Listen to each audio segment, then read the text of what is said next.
Good morning and welcome to the latest edition of Wake Up with SEO, where each week we brief you on the biggest tech and search engine changes and news you need to know. We want to thank you for tuning in, whether you are here with us live or watching on the replay. It is truly our goal to provide transparency and education into what's going on in the search engine land and community as it moves so fast, and we want to help you keep up with and stay up to date with changes that may impact your business, whether it's short-term or long-term.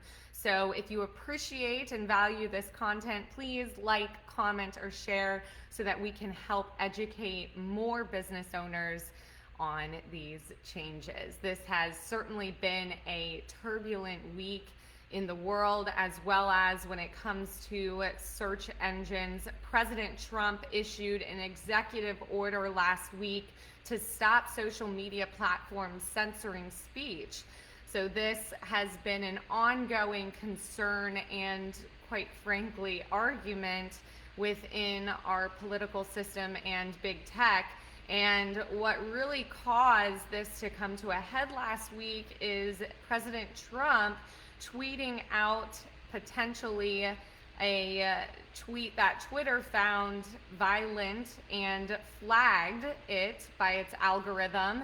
And at this point, just so you understand, Twitter and social media platforms, including Facebook, have algorithms that are flagging for fact checks, violence, as well as potentially violent claims. So this is part of their algorithm, and President Trump, his tweet was flagged, and Twitter posted that it was in violation of their civic integrity policy, which is designed to stop the distribution of misleading information about vote participation. So you're going to see that this is going to be an ongoing concern for whether it's just our free speech, as well as users of these social media platforms really being disrupted by these new changes within the algorithm. And so in response to Twitter editing the content and flagging President Trump's tweet, a White House spokeswoman signed an executive order regarding the social media companies. There's no further detail relating to the new executive order, which seeks to take away Section 230, which are legal protections for social media platforms if they choose to edit or censor content from a user's post. So this would mean if you or I were to post something, whether it's on Twitter or Facebook, and it's either flagged and taken down by the platforms, or it's edited to then be released back out into the online world, that it's unclear on which content is being flagged and what is in violation, but this would take away that ability. And so the concern for the social media platform side is, this would severely impact the way that social media companies do business, as well as censor users' posts. And within their algorithm, that is going to be a complete shift. So this has been an ongoing conversation here over the last 7 days, and it's big news. It's social media today says it's unlikely that this will go into law, but if it does, there will be significant impacts for social media companies. So we're curious. We definitely try to stay neutral and give you all of the news for all sides of the equation. And this has just been a back and forth ping pong match over the last week. So in some respects, adding fact check markers to everyone's tweets or Facebook content seems like a good idea until it's not. And so because this is within the algorithms of the social media content. We want to make sure that you're aware and you stay abreast of the situation, because if it does go into, if the executive order does go through, then it will certainly impact the way everyone uses social media as well as how these businesses operate. So if you have been following this news in the chaos, please leave us a comment. We'd love to hear your thoughts or perspectives. We want all parties to take place and sit at the table for a conversation.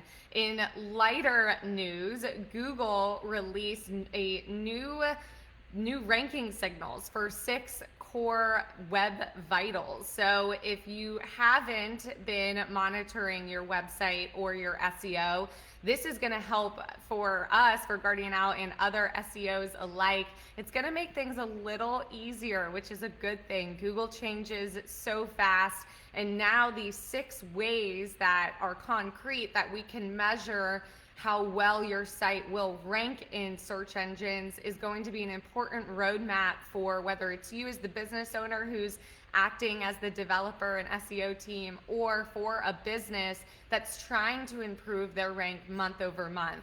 This, again, will make it easier for SEOs and site owners to measure these core web vitals across a number of different tools. So Google released 6 core vitals, including how you can measure them through Search Console, Page Speed Insights, Lighthouse, Chrome DevTools, Chrome UX Report, and the Web Vitals extension. So if you are utilizing these tools, you're going to be able now to see a Web Vitals area or element within these free tools that you can then identify issues on or within your website or landing pages. So these issues or errors are essentially telling you as the site owner, this is why these pages or your website may not be appearing higher and more frequently month over month. So it's going to give you some transparency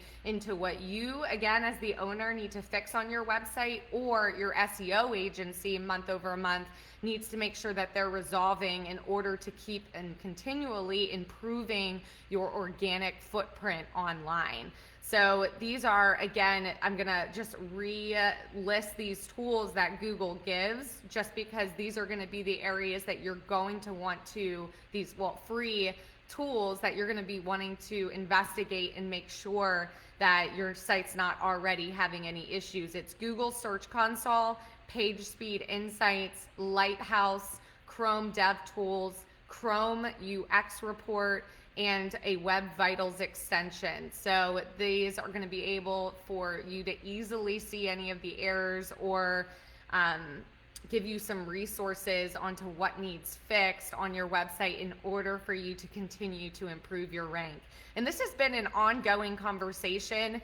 Everybody asks, how can I get my site ranked in position 1 for these services or for my products? And it's a race, and it's a marathon. So you may be winning at mile 5, and then mile 18 you may be farther and farther behind, depending on your technical form, your nutrition, how you're hydrating. And if you can think about SEO as a marathon, this is going to give you some markers every day or monthly, depending on how active you are with SEO, on how to improve your overall site experience from a search engine standpoint as well as from a user standpoint.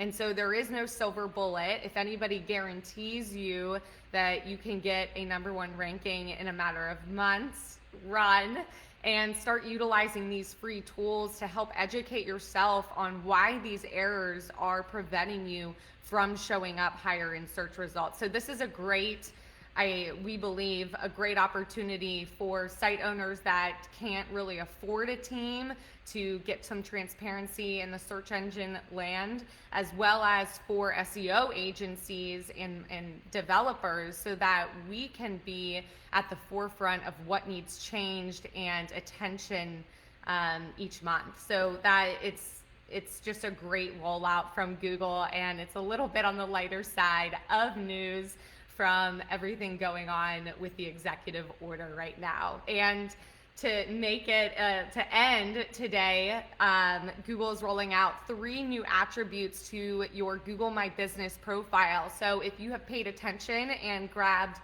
takeout here since March, you're going to see contactless delivery, curbside delivery, or dine-in options that are mostly being used right now by restaurants. These are attributes within your Google My Business profile. Now, this is rolling out. It was right a couple weeks ago not available to all businesses, and you had to, it was a little bit of a cumbersome process making sure that you could have those attributes on your Google My Business profile. This week, Google released this out to millions of businesses, not just restaurants, but say you're an insurance company, that you can kind of have some contactless delivery and somebody can pay their bill by dropping it through a mailbox. Or, you're an automotive dealership and you have contactless delivery and you want to put that as an attribute on your Google My Business profile. If you're a retail location and somebody can order online or call and then come and pick up what they just purchased, you can put contactless delivery on your Google My Business profile. So usually if you go in and you add these attributes, you'll see a pending notification. It may take 24 to 36 hours to be live on your profile, but this isn't just for restaurants anymore. It is rolling out to all businesses. So please take advantage of this. Contact your agency to make sure that you have these attributes in place. And if not, if you are the one managing your Google My Business profiles, ensure this week that you go in and make sure that it is updated for how you're doing business right now through the quarantine and coronavirus. So we again thank you for tuning in. Please like, comment, or share this post if you find it valuable and educational to your business. And we look forward to seeing you right back here at the next Wednesday at 8:30 for another edition of Wake Up with SEO. Have a good week, everyone, and stay safe.